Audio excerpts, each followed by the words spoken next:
أعوذ بالله من الشيطان الرجيم بسم الله الرحمن الرحيم الحمد لله رب العالمين وبه نستعين وهو المعين وصلى الله على محمد وأهل بيته الطيبين الطاهرين اللهم صل على محمد وآل محمد. Bienvenue à tout le monde pour cette 15e et dernière session de l'atelier de réflexion coranique 2020. Et aujourd'hui, comme promis, on va écouter et visionner aussi la présentation de l'intervenante de la soirée. Il s'agit de Nadia Goulamali Vasram. Et avant que je lui laisse la parole, je vais vous faire part de quelques éléments biographiques. Alors, elle est née à l'île de la Réunion, donc quelque part, on peut la considérer comme réunionnaise, même si elle a passé la majeure partie de sa vie à Paris. Donc, sur ce point-là, c'est une Parisienne ou en région parisienne. Où elle a passé donc toute sa scolarité, le collège, le lycée, elle a eu le bac. Ensuite, elle a eu une licence en communication en langue étrangère, langue étrangère appliquée à la communication. Et ensuite, elle a poursuivi ses études avec un master en stratégie internationale en école de commerce. Et ensuite, elle est partie 1 an à Barcelone pour appliquer toutes ses compétences. Aujourd'hui, donc, elle est mariée, mère de 2 enfants et depuis tout récemment, elle s'est installée avec sa famille à Qom en Iran. Et durant toute sa vie, après sa jeunesse surtout, elle a participé à beaucoup de projets. Alors, parmi ces projets, elle est actuellement dans le comité exécutif du Jamaat de la Courneuve, Mahfil et Zainab. Elle a participé dans les programmes en tant que professeur de madrasa. Je n'oublie pas non plus sa participation lors du camp d'été 2014, où elle a participé au niveau de la préparation et de la communication du projet. Elle a aussi fait part et partagé ses goûts au niveau de la littérature et de l'art littéraire à travers le recueil de poèmes sur l'imam Hussein et Karbala, l'imam Hussein alayhi salam et Karbala, Plumes et pensées sur Karbala, publié en 2 volumes sur hussein.fr. Elle est membre de Ruiz Hussein, donc tout le monde connaît Ruiz Hussein pour ses travaux caritatifs et humanitaires, et depuis 3 ans maintenant, elle a endossé la responsabilité de Ruiz Hussein France. Je n'ai pas cité tous ces projets, mais voici quelques-uns, on va dire. Très bien, je lui laisse la parole et l'écran aussi pour qu'elle puisse partager son visuel. Alors, je vais enclencher son micro.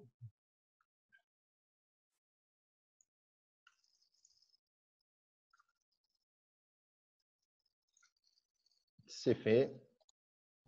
Allô. Salam alaikum. Alaykoum salam wa rahmatullah. Est-ce que vous m'entendez bien? Alors, moi, je vous entends très bien. D'accord. Est-ce que vous me voyez? Alors, moi, je ne vous vois pas. Ok. Là, c'est bon. Ok. En revanche, si c'est possible de centrer la webcam. Si c'est possible, en fonction du positionnement de votre PC et de la webcam. Faire au mieux. Est-ce que c'est un peu mieux? Là, c'est mieux. Très bien. Ok. Super. Alors, A'oudhu billahi minash shaitanir rajim, bismillahir rahmanir rahim. Seigneur, ouvre-moi ma poitrine et facilite ma mission, aidez-nous à nous en ma langue afin qu'ils comprennent mes paroles. Sadaqallahul aliyyul azim. Donc, salam alaikum à tous. Je vais commencer cet exposé par d'abord un petit mot de remerciement à vous, Murtouza et Reshma Ben, de m'avoir invité à faire cet exercice de réflexion qui était un peu nouveau pour moi. C'était pas facile, mais j'ai pris énormément de plaisir et c'était très enrichissant. Donc, merci beaucoup pour cette invitation. Alors hier, on a entendu un petit peu des petites remarques sur le timing, ce que je comprends tout à fait. Alors j'en parlais cet après-midi avec vous. Au départ, 20 minutes de prise de parole, c'était insurmontable. Et finalement, à ma grande surprise, je me suis retrouvée avec beaucoup de choses à dire. Donc je comprends très bien en ce sens ma chère Sabira. En tout cas, je m'excuse par avance. Je ne pense pas que je vais tenir les 30 minutes, mais je vais vraiment, vraiment essayer de faire au mieux, Inch'Allah. Donc, je commence par vous solliciter, on va dire. Votre participation est bien évidemment la bienvenue. Donc, naturellement, Murtuza Baye, vous allez être mon premier interlocuteur, si vous êtes d'accord. Je suis là. Ah bah, très bien. Et puis, bien sûr, l'ensemble de l'auditoire, vraiment, je vous invite à participer à travers le panel de conversation, en particulier au moment à un certain moment de cette réflexion où ce sera très important d'avoir vos avis et vos réactions. Alors, si vous êtes d'accord, on va passer tout de suite à la lecture des 2 versets du Saint-Coran que j'ai choisis pour cette réflexion.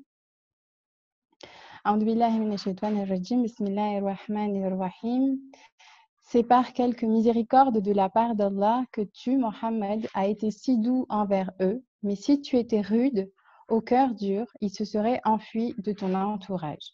Pardonne-leur donc et implore pour eux le pardon d'Allah et consulte-les à propos des affaires, puis une fois que tu t'es décidé, confie-toi donc à Allah. Allah aime en vérité ceux qui lui font confiance.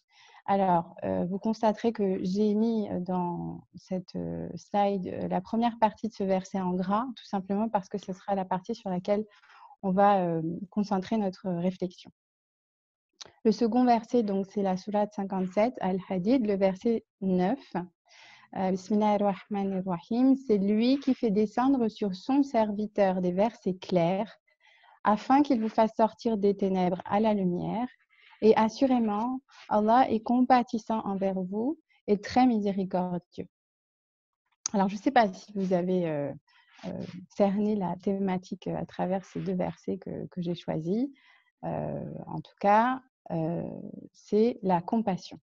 Alors, d'abord, je me dis que pour qu'on ait une base commune, ce serait bien qu'on essaye de définir ensemble qu'est-ce que c'est que la compassion. C'est une définition, on va dire, de départ, et on va essayer de l'étayer au fil de cette réflexion.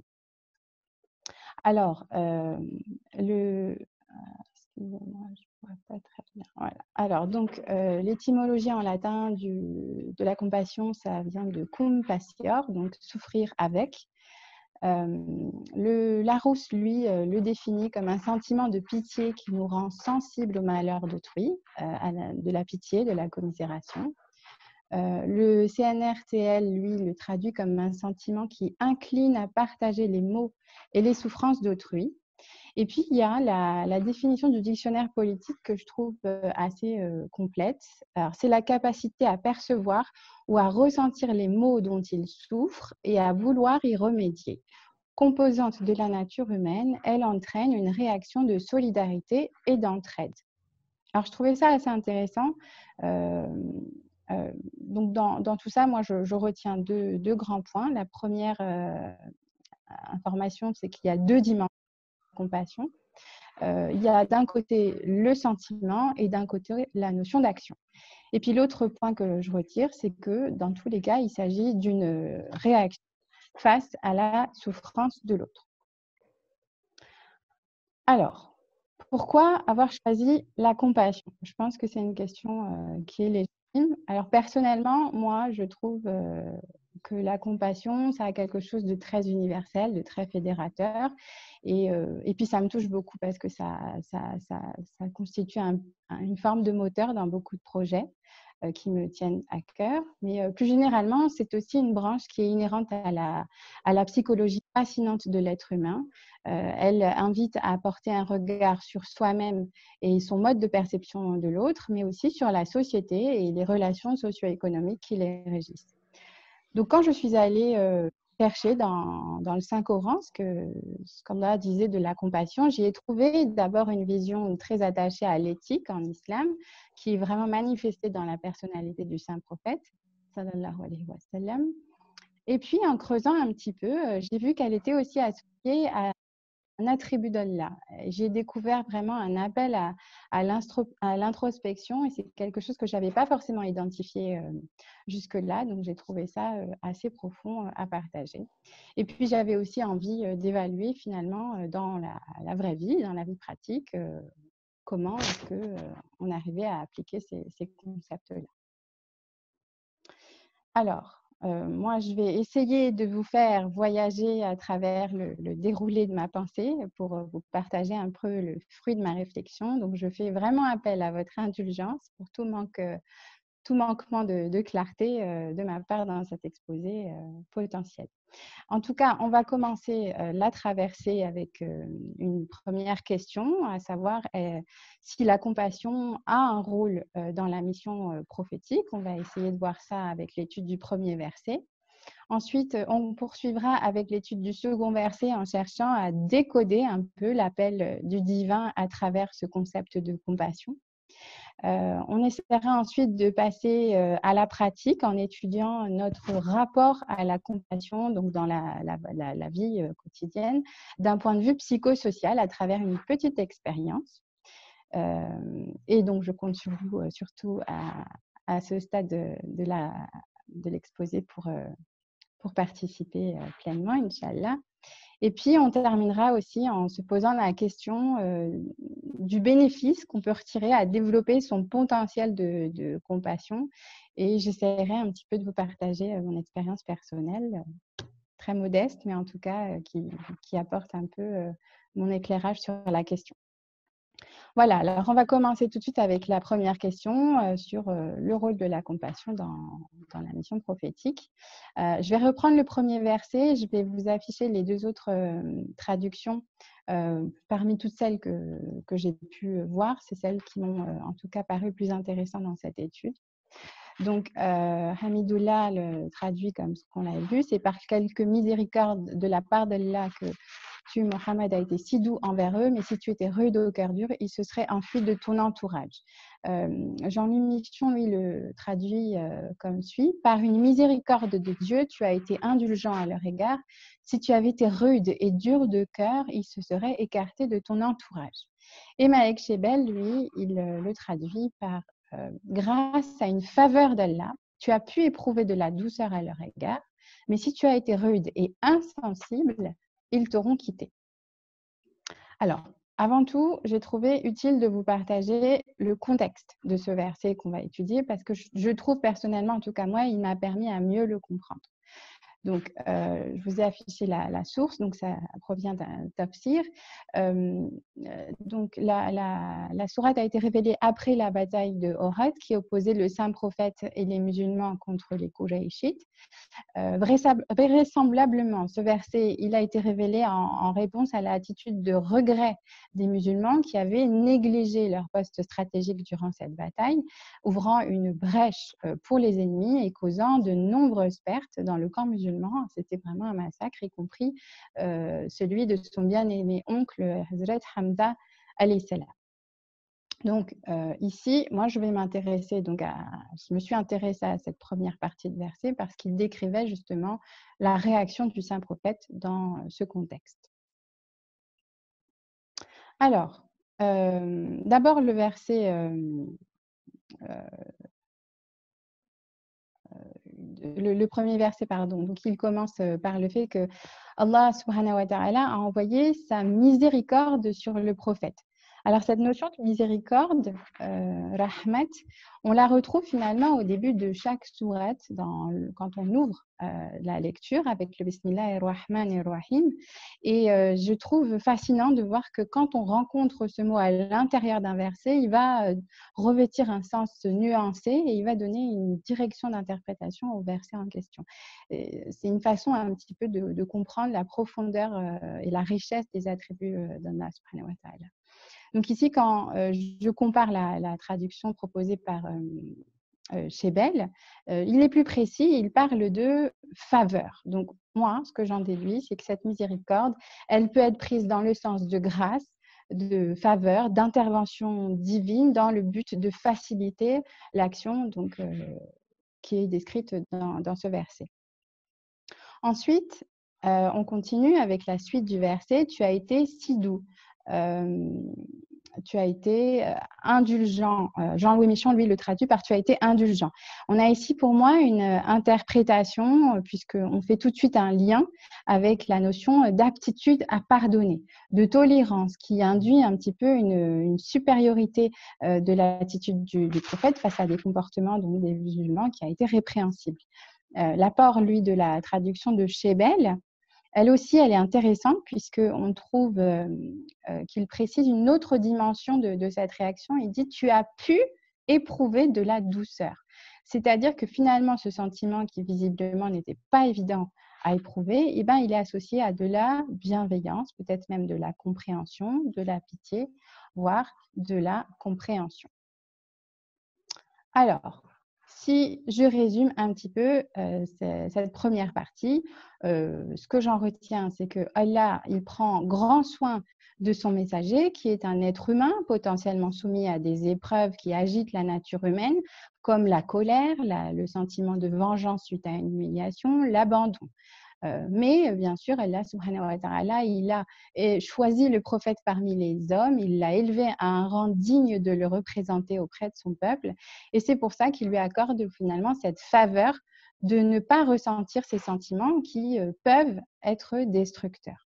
À la place, il lui a permis de ressentir, de pardonner, donc de faire preuve donc, de compassion, d'adopter une attitude magnanime, d'humanité dans ce qu'elle a de plus noble et de bonté envers son peuple qui semble lui avoir causé un grand tort.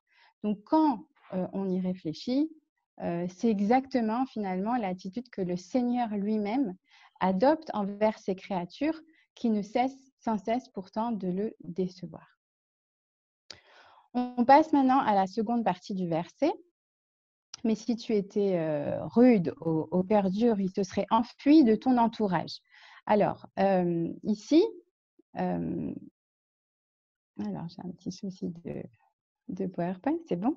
Donc, la notion de rude, elle est définie par le dictionnaire la plupart du temps par sévère, brutal, dans la majorité des cas. Après, dans son sens littéral, on y fait aussi référence à tout ce qui est brut, qui n'a pas été travaillé. Alors moi, je trouve ça vraiment intéressant parce que finalement, on explique un peu ici que le caractère du prophète, il a été façonné par le Créateur avec une attention assez particulière.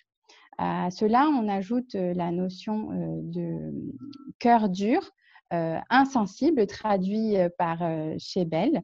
On a vraiment le sentiment qu'il est question de qualificatifs péjoratifs. Et pourtant, le cœur, par définition, il est supposé être le réceptacle de l'amour, de l'affection, du sentiment chaleureux et positif. Et le fait de le qualifier de dur, ça va le rendre, ce cœur, hermétique, insensible, incapable d'éprouver des sentiments. Et la conséquence, c'est que les gens, qu'ils se seraient enfuis de ton entourage.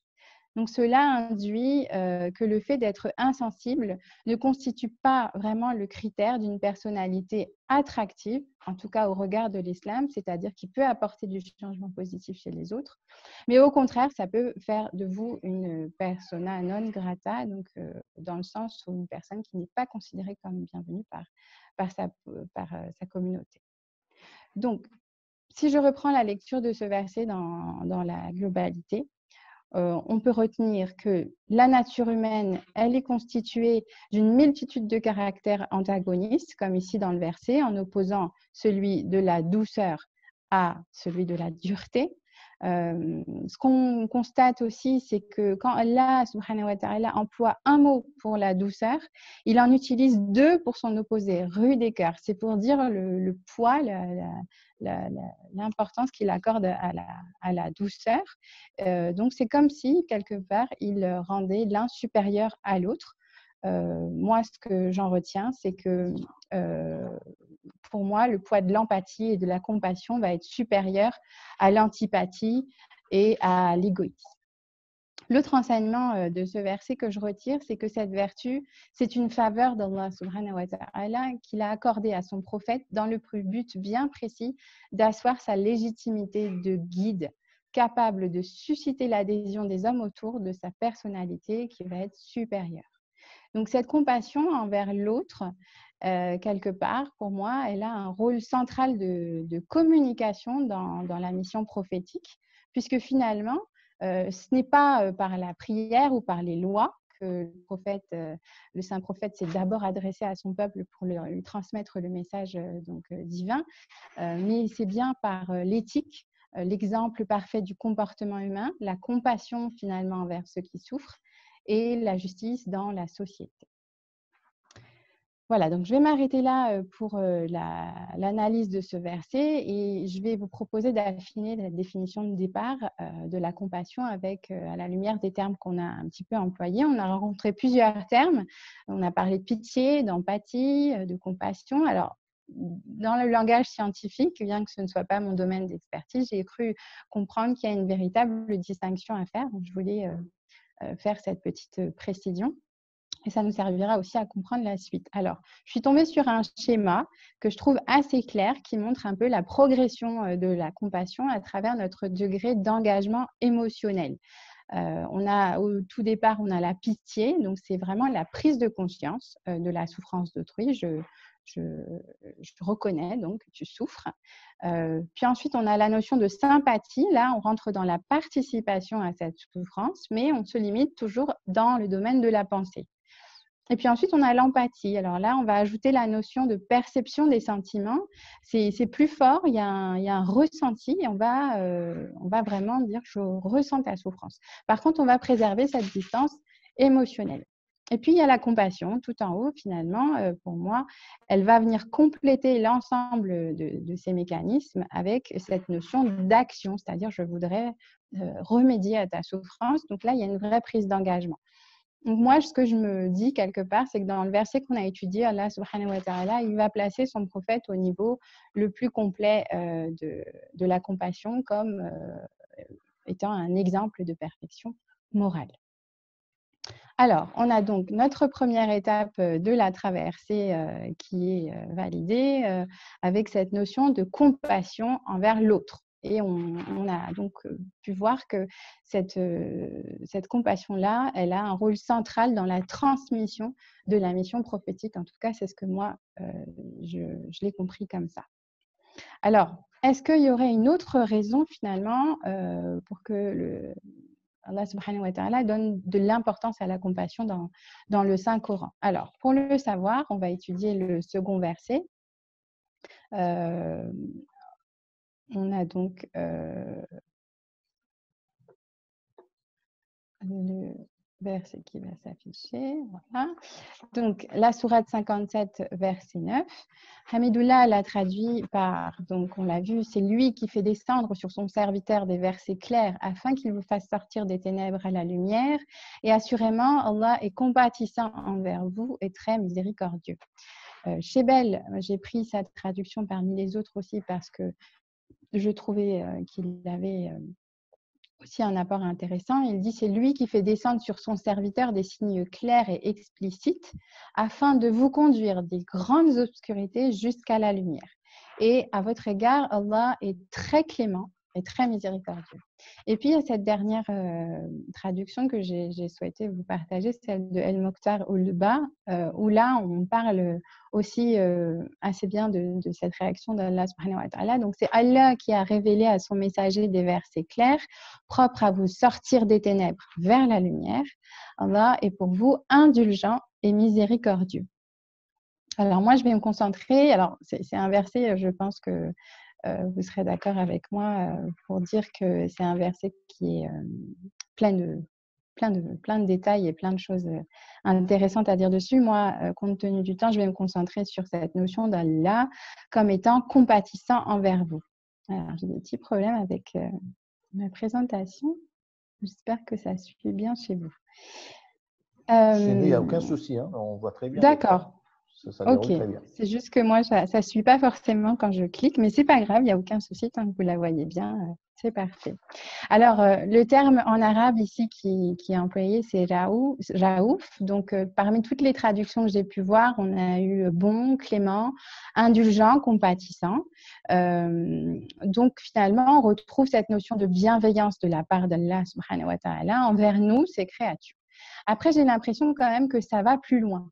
Lorsque Allah subhanahu wa ta'ala dit qu'il souhaite nous faire sortir des ténèbres à la lumière à travers le Saint-Coran et son messager. Et il enchaîne, il termine en disant qu'il est compatissant envers nous. Et là, si je reprends la définition qu'on a vue tout à l'heure, je constate que finalement, il est possible qu'Allah subhanahu wa ta'ala soit en train de partager une forme de souffrance avec nous, ces créatures. Et cette souffrance, il l'a décrite comme le fait de se trouver dans les ténèbres. Alors, je trouvais ça assez intéressant et je me suis dit qu'il fallait creuser un petit peu plus. Qu'est-ce que c'est finalement que ces ténèbres? Alors, moi, la première lecture un peu philosophique que je me suis faite, ça s'inspire de la caverne de Platon. Alors, attention, parce que je ne suis pas du tout une grande philosophe, mais on va dire que si je vulgarise un petit peu ce que j'ai compris de cette allégorie, c'est finalement que le monde souterrain est l'endroit où l'homme est ignorant et prisonnier. Il tourne le dos au monde d'en haut qui symbolise la connaissance et la vérité. Alors l'homme, par nature, il se laisse manipuler par l'ignorance et il se contente des préjugés et des illusions de la réalité qui sont fascinés par ses désirs et il se complaît dedans. Après, ça c'est la première partie de l'allégorie. Bien évidemment, il y a la suite où finalement il arrive à remonter à la surface. Mais moi, je me suis donc posé la question, est-ce que ces ténèbres dont parle le Saint-Coran, ce serait justement cette ignorance, le monde de l'ignorance? J'ai envie de dire oui, parce que finalement, dans le même verset, Allah compare la lumière aux versets clairs du Saint-Coran et donc à leur compréhension et aussi à leur application dans notre vie quotidienne. Et puis, je suis tombée sur le 6e hadith commenté par l'imam Khomeini dans son ouvrage des 40 hadiths du prophète, où il traite de l'amour de ce monde. Alors, je fais une petite parenthèse parce que moi, personnellement, j'ai toujours eu un petit problème avec la notion de se détacher de ce monde dans son sens littéral, parce que je ne trouvais pas la logique dans le fait que Allah subhanahu wa ta'ala nous invite à autant de contemplation de la perfection de sa création, qui est le reflet de sa beauté, de sa majesté, qu'il a pris autant de soin à façonner, dans lequel il y a tellement d'enseignements et tellement de bienfaits.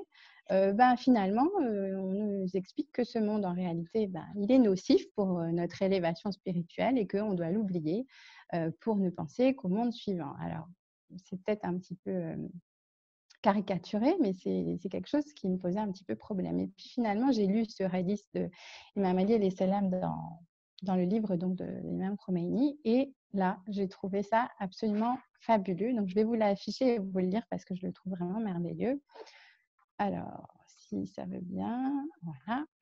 Donc, ce monde est en fait la demeure de la vérité pour celui qui apprécie son caractère véridique. Un lieu de sûreté pour celui qui le comprend. Une mine de trésors pour celui qui en rassemble des provisions. Et une maison d'instruction pour celui qui en tire des leçons. C'est le sanctuaire d'adoration pour ceux qui aiment Dieu, le lieu de prière pour ses anges, l'endroit où les révélations de Dieu descendent et la place du marché pour ceux qui lui sont dévoués. Il gagne ici sa miséricorde et il remporte le paradis. Alors là, effectivement, je me suis dit, c'est absolument prodigieux. C'est ce monde, finalement, au contraire, c'est le plus extraordinaire des royaumes qui doit nous servir de parfait tremplin vers le rapprochement d'Allah et la préparation vers l'autre monde. Il est rempli de largesse et de trésors, à condition qu'il reste un moyen pour atteindre la proximité d'Allah et non une finalité en soi. Donc, après l'imam Khomeini, il va un peu plus loin, il décrit dans ce chapitre le monde désapprouvé. Moi, c'est ce que j'associe finalement au monde des ténèbres dont on a parlé. Il dit qu'il s'agit de l'un de nos deux mondes intérieurs. C'est celui qui nous attache au désir primaire de notre nature, au lieu de nous laisser élever vers la partie la plus céleste qui nous constitue. C'est le monde qui nous pousse à nous laisser absorber par lui au point d'en faire notre préoccupation principale. C'est ce monde qui nous fait perdre notre vue, qui nous fait perdre de vue notre objectif, qui est finalement d'essayer de devenir une meilleure version de nous-mêmes dans la perspective de rencontrer notre Créateur. Alors, c'est un petit peu abstrait, un petit peu mystique, mais j'ai trouvé que cette idée, elle avait beaucoup de sens pour moi. Elle m'a paru tout à fait cohérente avec la logique du Saint-Coran qui se veut être un mode d'emploi pour tout être en quête de perfection. C'était pour moi finalement une invitation à l'introspection constante, régulière, pour jauger à chaque fois à quel stade est ma souffrance. C'est-à-dire à quel point mes préoccupations mondaines, finalement, sont importantes dans ma vie. Et puis, ça me permet aussi de chercher des moyens pour me recentrer à chaque fois mon attention sur l'essentiel. Voilà. Donc, si on résume ce qu'on a appris sur ce verset, si Allah est compatissant à notre égard, c'est parce que nous souffrons. Il souhaite qu'on prenne conscience de notre propre souffrance, et cette propre souffrance, c'est cet attachement à notre monde intérieur le plus bas qui nous empêche d'aller vers lui. Et puis, donc là, on peut finalement, quelque part ici, on peut parler de compassion envers soi-même. À travers cet exercice, Allah subhanahu wa ta'ala, il pousse l'homme à l'éveil et il lui demande d'agir. Il lui demande d'échanger cette soif d'une course effrénée pour ce monde, de ce monde pour ce monde, qui est impossible à étancher, évidemment. Et à la place, il nous invite à cette quête bienfaitrice qui est tournée vers lui et sa perfection. Voilà, donc là, on arrive toujours sur notre traversée à la deuxième étape, cette deuxième dimension de la compassion qu'on a vue, qui est une compassion tournée vers soi, qui vient décoder un petit peu cet appel à l'éveil du divin à travers cette forme particulière de compassion. Alors là, je vous propose qu'on essaye de réfléchir à la partie, on va dire, de l'application de ces concepts-là dans notre vie. En tout cas, de mon point de vue. Alors, on arrive à cette troisième question, à savoir quelle est notre perception de la compassion chacun. Alors, on vit dans une société où finalement on vit au milieu de plusieurs types d'interactions sociales et quelque part ça a forcément un impact sur la façon dont on conçoit cette forme de compassion. Donc, l'objectif ici, c'est dans ce contexte-là d'essayer d'évaluer notre perception. Alors, j'en profite aussi pour remercier ma sœur Massouma Redjabali, qui m'a vraiment aidée, qui m'a apporté son expertise psychologique sur cette partie et qui m'a un peu aidée à construire mon approche. Donc, merci infiniment à elle. Alors, pour répondre à cette question qu'on s'est posée, je vais vous proposer un petit exercice qui, donc, comme je vous en parlais en début de session, nécessitera un peu d'aide. Donc, on va essayer de poser des conditions pour s'assurer qu'on va réussir à retirer un enseignement de tout ça. La première étant une participation active. Donc, Murtuza Baye, je compte sur votre aide, ainsi que l'ensemble de l'auditoire. Il y a le panel de conversation, donc n'hésitez pas, on prendra à chaque fois une petite minute pour laisser le temps à tout le monde de réagir. L'autre condition, c'est qu'on n'émet aucun jugement de valeur. Ici, on est là pas pour juger, mais pour apprendre et retirer quelque chose de cette réflexion. Donc, ça induit la troisième condition qui est d'essayer de transmettre une authenticité dans les réponses face à cette expérience. Alors, cette expérience, donc c'est une expérience psychosociale. Je vais vous proposer de diffuser 3 petites vidéos. Et puis, à chaque fois, on va essayer de se mettre à la place des personnes qui sont, qui sont présentées. Et puis, on va essayer de livrer notre réaction à chaque fois. Donc, on s'arrêtera entre chaque vidéo une petite minute pour les réactions. On ne fera que recueillir ces réactions et ensuite, à la fin de ces 3 vidéos, on essaiera de faire un commentaire sur tout ça. Est-ce que c'est assez clair? Très bien. Ok, parfait. Alors, pour la première vidéo, je vous demande platement pardon. Elle est en anglais, alors j'ai vraiment essayé de la trouver en version sous-titrée, je n'ai pas réussi, mais en soi, elle est facilement compréhensible si on se base même que sur les images, mais juste pour planter le décor. Elle présente une femme à l'apparence normale qui fait une chute au milieu de cette place que l'on voit sur l'écran et on va observer la réaction des passants. Et puis cette femme, elle va se changer, elle va changer son apparence et elle va réitérer l'expérience. L'objectif pour nous, c'est de se mettre à la place des passants. Ok, bah c'est parti. How do you think people will react once our actress hits the pavement? I think she may have hurt herself. That didn't take long. Within seconds, a crowd quickly gathers around, ready and willing to help. We run the experiment over and over. And every time, people responded to help her up in less than 10 seconds.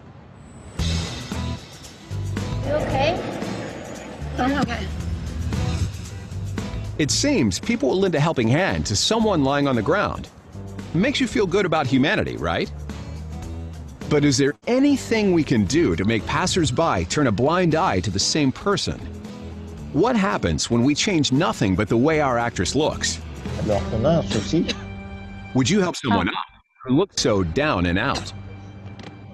How will people react now?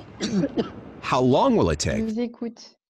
C'est que l'image, en fait, était figée jusqu'à ce que je Elle parle. était figée? Ouais. Alors, je vais recommencer. Je suis vraiment désolée. Je me demandais si pour vous, c'était aussi figé, mais comme je n'entendais pas après avoir posé la question, je me suis dit que peut-être que c'était Alors, on que s'est dit sur que moi. c'était peut-être à cause du flux, Ah, du flux d'accord. d'Internet, mais a priori, non. Alors, attendez, je vais essayer de la remettre. Toutes mes excuses, ce sont les aléas du direct, on va dire. Alors, je vais retenter. On y va. C'est bon. C'est bon, là? How do you think people will react once our actress hits the pavement? I think she may have hurt herself. That didn't take long. Within seconds, a crowd quickly gathers around, ready and willing to help. We run the experiment over and over. And every time, people responded to help her up in less than 10 seconds. You okay? I'm okay. It seems people will lend a helping hand to someone lying on the ground. Makes you feel good about humanity, right? But is there anything we can do to make passers-by turn a blind eye to the same person? What happens when we change nothing but the way our actress looks? Would you help someone up who looks so down and out? How will people react now? How long will it take for someone to help?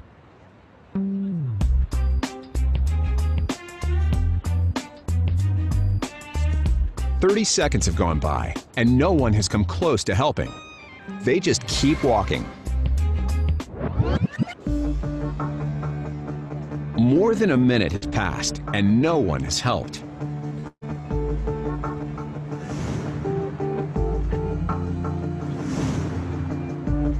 She's been on the ground for 15 minutes. Before you judge any of these people too harshly, ask yourself, what would you do in this situation? It seems people's brains are having a hard time seeing this woman in need.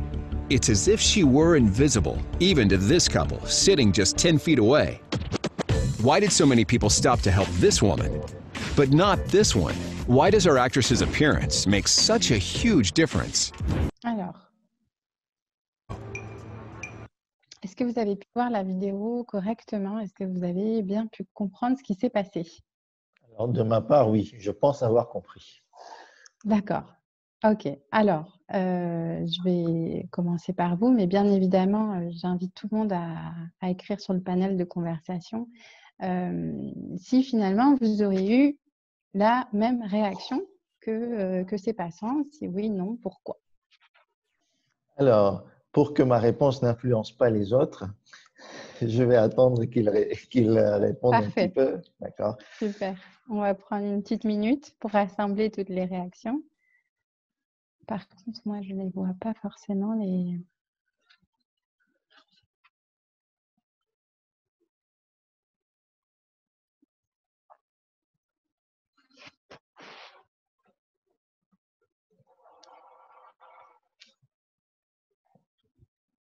Alors, est-ce qu'il y a des réponses qui arrivent? Alors, oui, on a donc quelques réponses. Oui, j'aurais eu la même réaction. Oui, je pense que oui, l'aspect de la victime joue beaucoup. Je pense avoir tendance à réagir de la même manière. J'allais appeler l'ambulance. Et enfin, difficile de se prononcer tant qu'on n'a pas vécu la situation. J'ai envie de dire que je resterai humanitaire dans les deux circonstances, mais trop facile tant que je ne suis pas confronté ou je n'ai pas été confronté à cela. Effectivement, c'est pertinent. Plus ou moins oui, mais je serais quand même allé près de la personne. D'accord. Oui, je pense que j'aurais agi de la même manière. J'aurais appelé les pompiers peut-être, mais n'aurais pas approché, je pense, de loin. Donc, il y en a un donc, qui dit oui, j'aurais réagi exactement de la même façon. Oui, probablement. Peut-être que dans le deuxième cas, tous les passants n'ont pas assisté à la chute. C'est vrai, effectivement. Quand on voit, elle est sur le sol, elle gît sur le sol, et puis on attend quand même 15 minutes avant que des personnes lui viennent en aide. Donc pendant ces 15 minutes, les personnes qui passent ne voient qu'une femme gisant à terre au milieu de la place. Et puis il y a aussi ce petit couple qui est assis et qui regarde cette personne Alors, qui ont assisté à la chute. peut-être réaction différente selon le site. Alors, selon le site où on voit la personne tomber, ou on la voit déjà par terre. En fait, donc, selon ce témoignage, c'est que la chute provoque une réaction. Un impact. Voilà. Ok.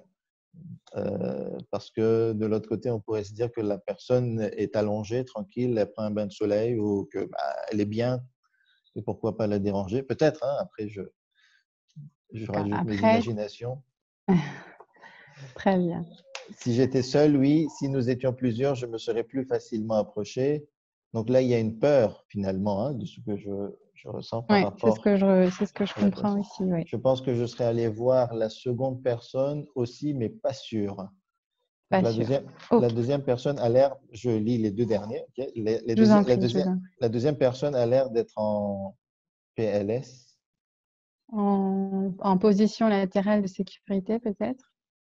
Ouais. Donc, c'est Yannick Ah, avec un terme médical, comme si elle dormait, donc difficile de penser que c'est un malaise. Selon que l'on voit ou pas, oui. Très bien. Oui, donc confirmé de la part de Yannick, c'était la position latérale ok. de. Bon. Ma réaction à moi, je pense que je me catégorise quelque part là-dedans. Après, je ne sais pas si D'accord. ça a une importance. Après, c'est difficile, hein, comme l'une des Sabera, je crois qu'elle a dit, tant qu'on n'est pas réellement confronté à la situation. Si vous voulez, moi, je réagis actuellement dans la situation où je suis, c'est-à-dire je regarde la vidéo et j'essaie de me Oui, transposer. exactement. C'est Euh, une projection. c'est une projection. Je ne vais pas dire que je n'ai jamais confronté ce type de situation où on voit des fois, bon, pas des, si, des personnes allongées à la réunion, si on en voit, hein, et tout de suite, on voit cette personne qui est en état d'alcoolémie apparente. Je crois Non. qu'à la réunion, j'en ai vu pas mal. Et En France, en tout cas, à Paris, il y en a beaucoup. franchement, donc, moi, j'essaye de regarder, hein, de voir quel est l'état, est-ce qu'il y a cet état d'alcoolémie ou de souffrance ou d'urgence. Quand je vois de l'alcoolémie, en général, je ne m'approche pas trop. D'accord? J'essaye de Mhm. voir de loin qu'est-ce qui se passe. Et souvent, ces personnes sont entourées d'autres copains, camarades qui sont là à boire ensemble. Donc, après, je les laisse tranquilles. Voilà, c'est ce type de situation que j'ai déjà fait face. Après, D'accord. une comme ça, je ne sais pas. Ok. Ok, très bien. Bah, merci beaucoup. Là, c'était assez riche comme participation. Et effectivement, on revient un petit peu à se rendre compte qu'il y a quand même une certaine tendance dans les réponses. On a plus ou moins un petit peu cette réaction qui se détache, qui est un petit peu la même pour tout le monde, qu'on retrouve un peu finalement dans la vidéo.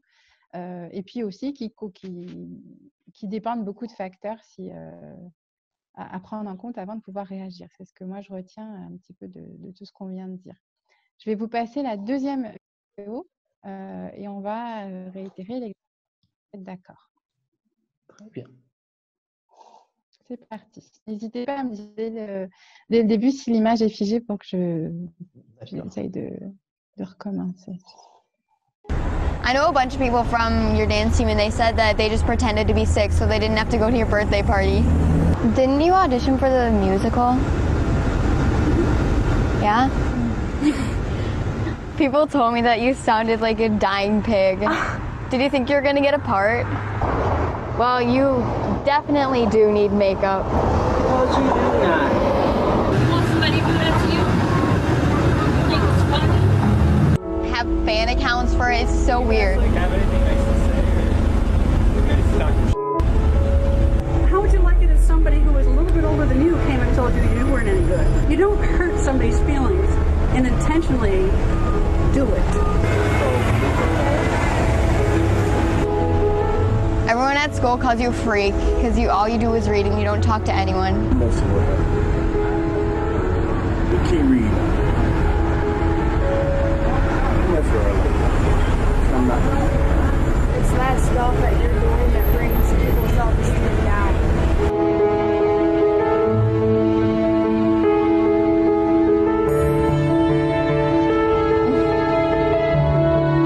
Did she just move away from us? Cute.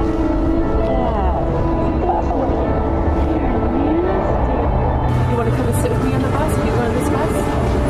Only weird people go to that.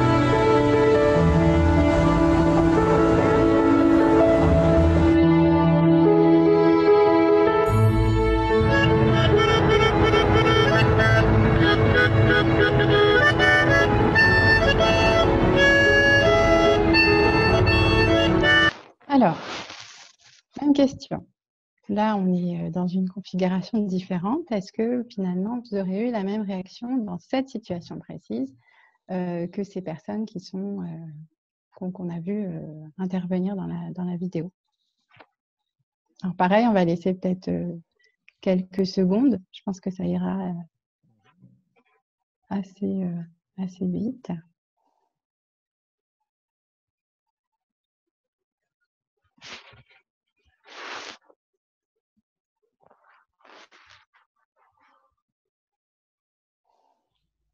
Donc, première réaction, honnêtement, je ne m'en serais pas mêlé. Donc, peut-être pas la même réaction. J'aurais eu du mal à m'immiscer dans la conversation d'autrui. Ok.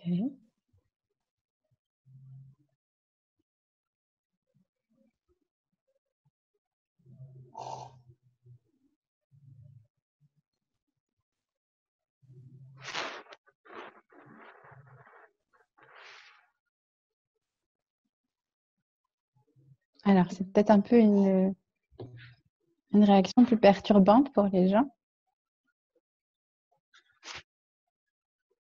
Ça demande plus de réflexion, je ne sais pas. Avec des enfants, peut-être. Avec des adultes, c'est plus compliqué de s'immiscer. Alors, je suis tout à fait d'accord, hein. C'est pour ça que j'ai bien précisé dans cette situation. Donc, dans la situation où là, c'est une enfant. Là, l'idée, c'est pas de se dire si ça avait été quelqu'un d'autre. Là, c'est vraiment se dire là, dans cette situation où on a une petite fille comme ça qui se fait valide un peu, comment ça se passerait?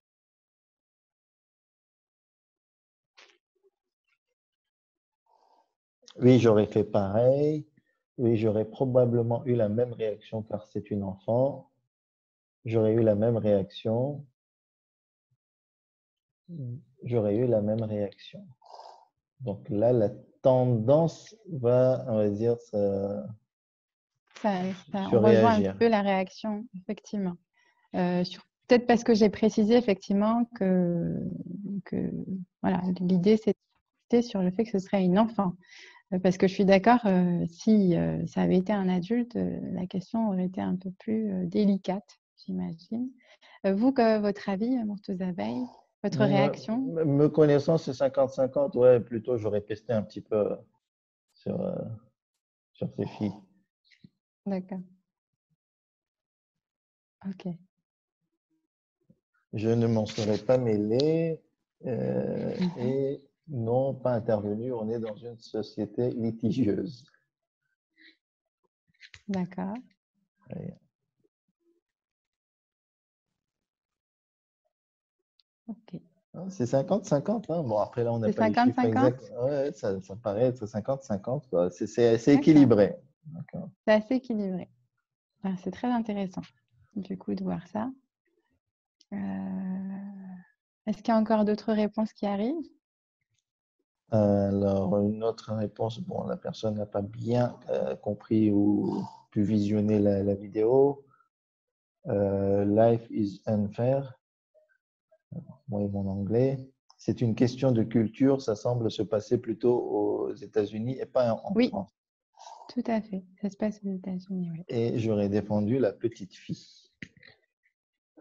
D'accord. Donc, on est vraiment dans du 50-50 là. C'est partagé. Très bien. Super. Alors, est-ce qu'il y a encore des réponses, des retours? Est-ce qu'on passe à la dernière vidéo? Moi, je pense qu'on peut passer à la prochaine. Très bien. On y va, c'est parti. N'hésitez pas encore une fois à me prévenir s'il y a un problème technique. Très bien. Si vous voyez une femme se faire agresser dans le métro, par exemple, qu'est-ce que vous faites? Vous ne faites rien. Vous attendez de voir comment les autres passagers réagissent autour. Vous attendez la prochaine station pour demander de l'aide. Non, j'interviens. Ou vous intervenez immédiatement. J'interviens tout seul. Tout de suite. Ouais. Je suis un ancien militaire, donc bon, quand même, j'ai appris des techniques, donc je pourrais quand même réagir. Moi, personnellement, je n'irai pas, mais j'essaierai de demander à quelqu'un, un homme, dans le RER, s'il veut venir d'agir. Et avant, un homme, il intervenait si une femme se faisait agresser, même verbalement. L'homme, aujourd'hui, est devenu très peureux de tout, autant que la femme. Autre cas de figure, si par exemple, à côté de nous, là, il y avait quelqu'un qui était par terre et en train de gémir, on sent qu'il n'est pas bien. Vous avez votre train à prendre, vous vous arrêtez ou pas, à votre avis? Je fais le 17, vite fait, hein. Je leur dis, j'ai un train à prendre, venez, tel endroit, il y a un problème, quoi. Encore, la semaine dernière, dans le RER A, une femme a accouché dans le RER. Elle était seule. Seulement 2 passagers sont venus pour l'aider et elle a accouché dans le RER. Tous les autres passagers, qu'est-ce qu'ils ont fait? Eh bien, ils sont descendus à la station Aubert. Alors, dernière session donc, de réaction là. Quelle aurait été votre réaction? Quelle réaction parmi celles qui ont été présentées dans la vidéo aurait été celle qui vous aurait le plus correspondu?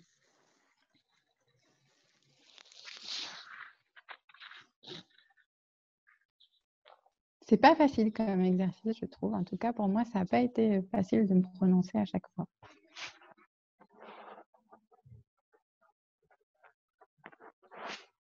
Est-ce qu'on a des réactions qui arrivent? Alors, première réaction, j'aurais appelé de l'aide. J'aurais demandé de l'aide autour de moi. Si une femme se faisait attaquer par un homme, étant une femme, j'aurais essayé de solliciter l'aide d'autres hommes dans le wagon. Crier fort, très fort, pour appeler à une aide collective. Ah, intéressant. J'aurais demandé de l'aide autour de moi pour réagir.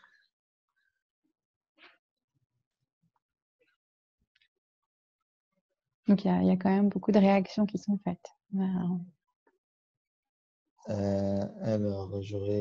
c'est très dur de réagir pour moi quand une femme se fait agresser. J'aurais aussi essayé de demander de l'aide aussi.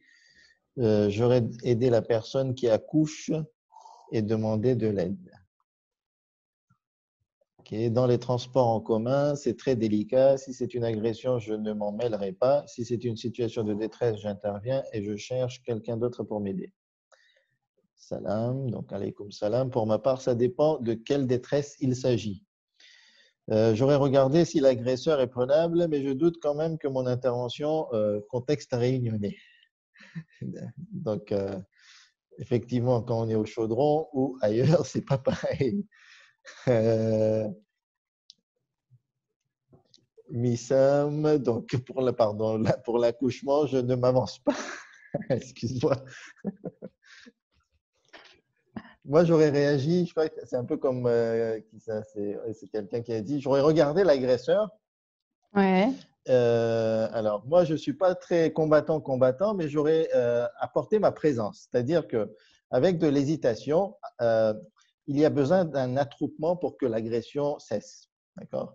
Et donc, pour que l'attroupement se crée, ben, il faut des individus qui se regroupent autour de la personne agressée. Un effet de masse. Voilà. Essayer de participer à un effet de masse. D'accord. Et j'aurais demandé de l'aide pour la femme agressée et j'aurais aidé pour l'accouchement. Appeler les pompiers pour l'accouchement, donc appeler de l'aide. D'accord. Très bien. Donc, on a un petit peu quand même cette tendance qui revient de dire qu'on va essayer en tout cas d'aller trouver de l'aide pour faire cesser cette agression. On n'est pas dans… De ce que je comprends, il n'y a pas eu de réaction qui dirait que non, je pars et je descends à la prochaine station. Ah ben, ok. Alors, pour aider une femme dans un malaise médical, accouchement, j'aurais réagi mais une agression, j'aurais pris peur et demandé de l'aide. Donc, la tendance claire, c'est qu'il y a réaction. Et ensuite, c'est de demander de l'aide ou pour l'accouchement, d'essayer d'apporter de l'aide directement. D'accord, ok. Bon, bah, écoutez, je vous remercie infiniment. Ça a été vraiment très riche de participer un peu de voir un petit peu les différentes tendances pour ces 3 vidéos. Je vais vous proposer un peu d'aller analyser un peu ces 3 vidéos et comme ça, on arrivera à confronter un peu les réactions qu'on a pu avoir. Alors, la première vidéo, c'était une expérience psychosociale qui avait été organisée par la chaîne Natural Geographic. Et puis, effectivement, ce qu'on a pu voir, la mise en scène qui était là, c'était de mettre en scène une souffrance d'ordre médical. C'était un malaise à la base qui avait été simulé. Et là, la réaction finalement qu'on a vue, c'est une réaction qu'on va un peu appeler sélective, une compassion sélective. Elle a été dirigée quelque part par le sentiment d'appartenance à un certain groupe d'individus. C'est-à-dire que cette personne, c'est une personne sans abri. Les gens forcément ne s'identifient pas forcément à cette catégorie de la population. Et puis, sous couvert effectivement de pouvoir se dire que c'est quelque chose qui est devenu banal dans la société. On voit beaucoup d'SDF dans la rue qui sont au milieu. Si ça se trouve, ils sont effectivement, comme on a pu avoir les réactions, alcoolisés, sinon sous l'effet de la drogue ou tout simplement qui s'est endormi ici. Il y a quand même finalement une acceptation du fait qu'on n'a pas forcément d'intervention qui doit être faite pour cette personne en particulier. La seconde vidéo, c'était donc une campagne contre le harcèlement qui avait été produite par une association américaine. Donc, effectivement, ça se passait bien aux États-Unis. La situation de souffrance qui est mise en scène, c'est quand même une humiliation.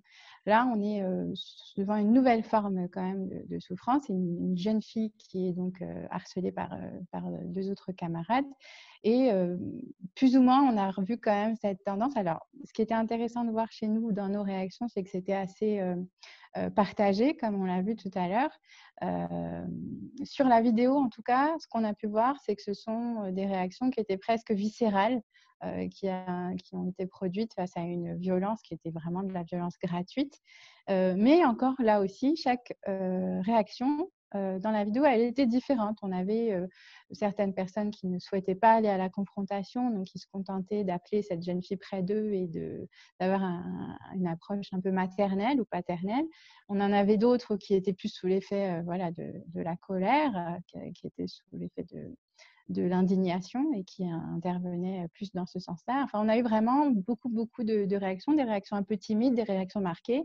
Et puis chez nous-mêmes, on a pu voir aussi que parmi nous, il y en avait qui voilà, par respect peut-être, voilà, comme on l'a entendu, de l'intimité d'autrui ou du respect de la vie privée. Je n'interviens pas dans la conversation d'autrui. Donc voilà, c'est quand même des filtres suivant chaque personne qui étaient un peu différentes. Et puis, on a la dernière vidéo qui était en fait une vidéo produite par l'association France Victimes et qui voulait expliquer l'idée de l'effet spectateur, c'est-à-dire l'idée que plus les témoins sont nombreux à assister à une scène, moins ils interviennent. Alors, c'est assez c'est drôle finalement parce que tout à l'heure dans nos analyses, on a dit un petit peu le contraire. On s'est dit que justement, on prendrait l'effet de masse pour le servir à l'arrêt de cette agression. En tout cas, là, dans les retours qu'on a vus sur la vidéo, la souffrance, donc on l'a dit, c'est une agression. Et cette forme de compassion qui a été mise en scène, enfin qui a été étudiée, c'est une compassion un peu relative parce qu'il y a quand même une notion de mise en danger de soi. Donc, on peut voir finalement que cette réaction, elle varie selon la perception qu'on peut avoir du degré de souffrance de l'autre. On peut aussi peut-être même se poser la question, ça se trouve, je ne vais pas intervenir parce qu'elle n'a peut-être pas besoin de moi, elle peut peut-être se débrouiller seule, ou alors au contraire se dire qu'effectivement, je vais essayer de jauger quel est le danger de la situation. Il y a aussi l'autre facteur, c'est le calcul coût-bénéfice. C'est un peu grossier de dire ça, mais ça revient un peu à la réalité. Quelque part, on se demande aussi, est-ce que je suis capable d'intervenir? Si j'interviens, quelles seront les conséquences? Est-ce que ce sera bénéfique, pas bénéfique? Donc, il y a quand même tout ce processus de réflexion qui rentre aussi dans l'intervention. Et puis, on a aussi la notion de dilution de la responsabilité. Alors, au contraire de ce que vous avez dit tout à l'heure, Murtuzaba, ici, ce qui était en tout cas analysé par cette association, quand il expliquait cet effet-là, c'est que finalement, on se dit, il y a des gens autour, je ne suis pas obligée d'intervenir, je ne suis pas la seule responsable dans l'intervention. Voilà. Donc, à cela, on rajoute un petit peu les réactions que nous, on a pu avoir. Et finalement, qu'est-ce qu'on peut conclure de tout cela?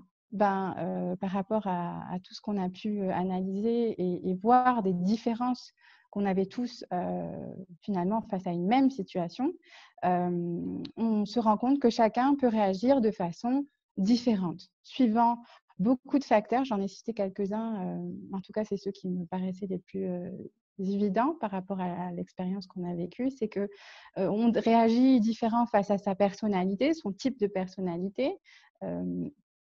On va réagir différemment selon les expériences de vie personnelle qui vont jouer sur les émotions qui vont être ressenties face à une même situation.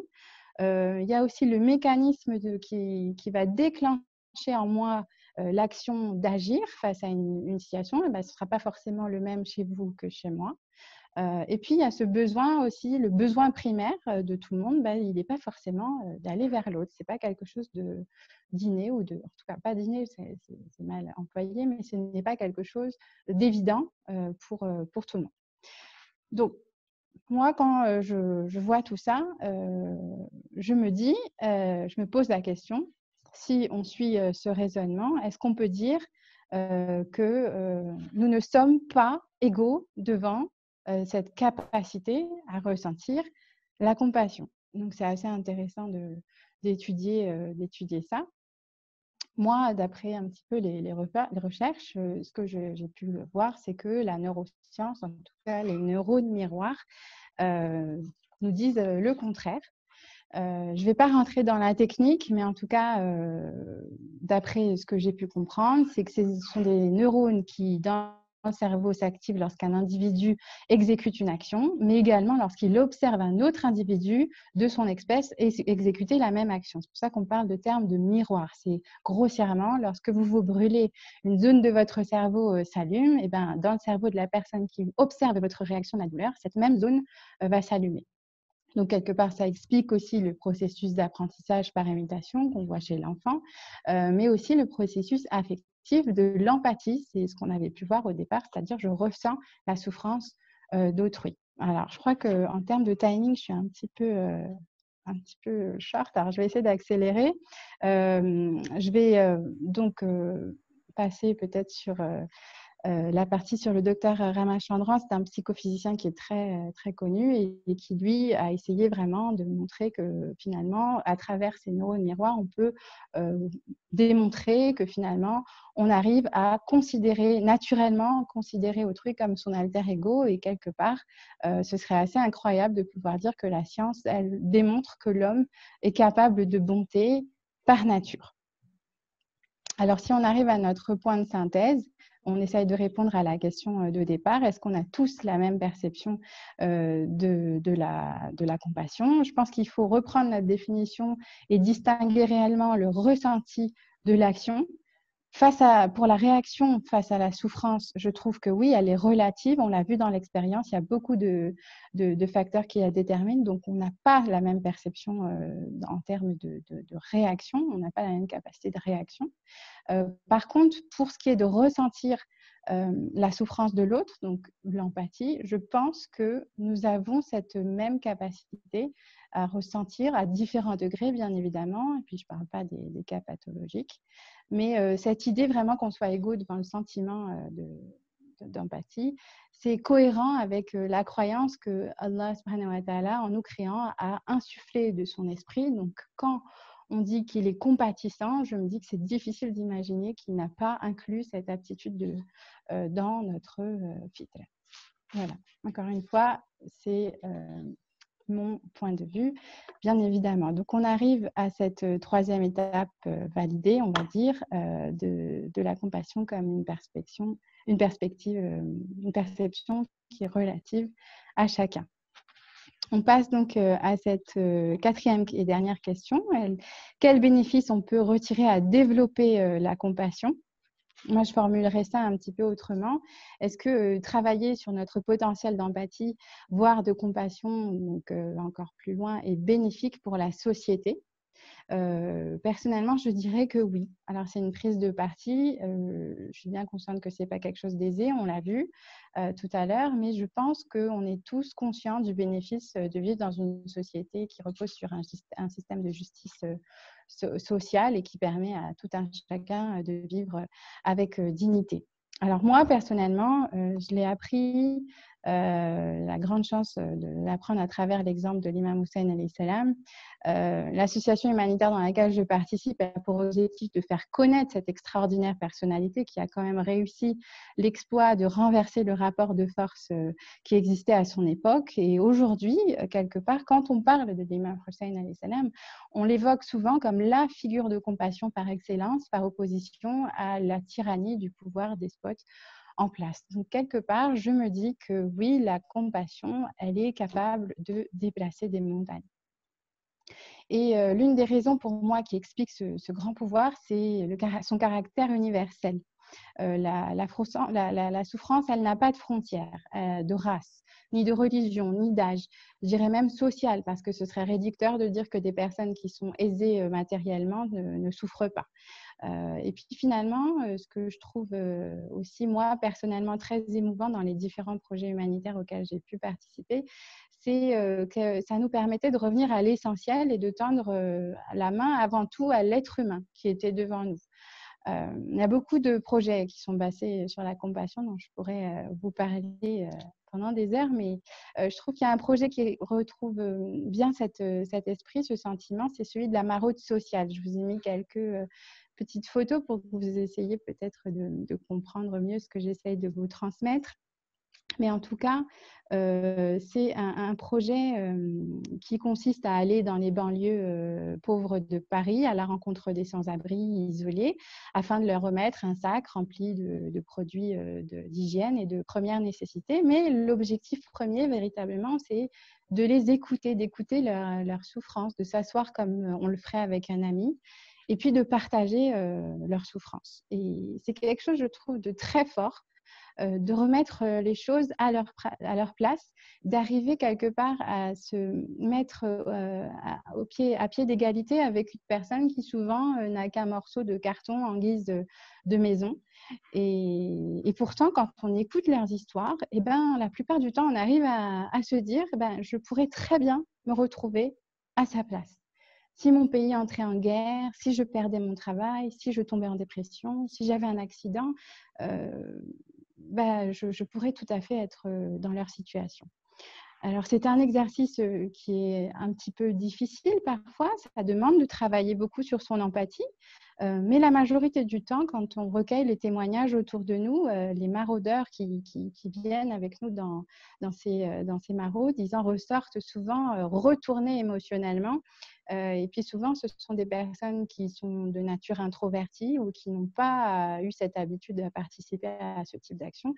Donc, c'est comme une claque qui nous rappelle finalement que rien n'est entre nos mains et que nous ne valons pas plus que celui qui nous tend la main. Donc, on va essayer de répondre à cette question. Donc, quand on parle de bénéfices à développer sa compassion ou son potentiel d'empathie, il y a un bénéfice pour la société, c'est certain. Chacun arrive à se rendre compte qu'il peut agir avec des petits moyens modestes pour contribuer à des petits changements dans la société. Mais parfois, tous ces petits changements, ça fait sortir des gens de la rue. Et je dirais que ce n'est pas négligeable, ça a un vrai impact. Et puis finalement, je trouve que dans tout ça, on peut aussi parler de bénéfices pour soi parce que ça nous force à augmenter notre humilité et puis ça nous rappelle notre insignifiance face à notre Créateur. Donc, bénéfice, oui, mais je dirais il y a un mais. Il y a un mais parce qu'il nous faut faire attention aux pièges qui nous guettent.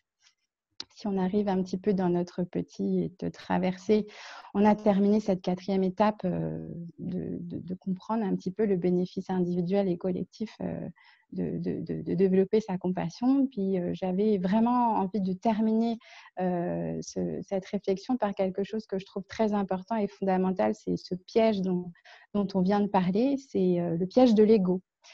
Parce que je pense que c'est notre défi le plus grand dans notre vie quotidienne auquel Allah nous demande finalement de nous détacher. Je pense que c'est bien ça. C'est un piège qui nous guette dans toute action. Le plus petit manquement à la sincérité ou à l'authenticité, ça suffit à créer la petite brèche qui nous ramène vraiment vers nos plus bas instincts. Pour moi, l'ego, c'est l'ennemi par excellence de la compassion à partir du moment où il y a une recherche d'un intérêt personnel qui vient interférer dans une action qui est tournée vers l'autre. Et puis, je pense que ce serait prétentieux de dire qu'il suffit de s'engager dans des actions altruistes pour être protégé de son ego. Bien au contraire, je pense que c'est là où il est le plus présent. Il fait partie de nous, il est dans tout désir de création, de reconnaissance, d'autorité, de supériorité.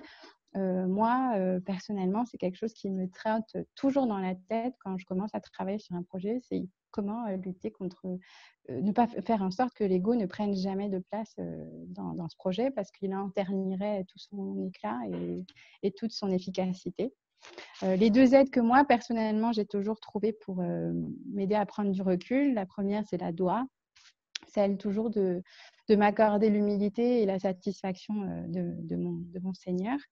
Et la seconde, c'est la consultation, celle d'une personne en qui on place notre confiance de jugement, comme par exemple son compagnon de vie, un proche, un meilleur ami, je ne sais pas, mais en tout cas, quelqu'un qui vous amène à vous regarder dans le miroir d'un autre. Voilà, donc on arrive donc à la fin de cette dernière escale. Je m'excuse encore platement pour tout le temps que j'ai pris. J'ai essayé vraiment de retranscrire mon expérience de réflexion en espérant vous apporter un autre regard peut-être sur le thème de la compassion. Voilà, je vous remercie pour votre attention.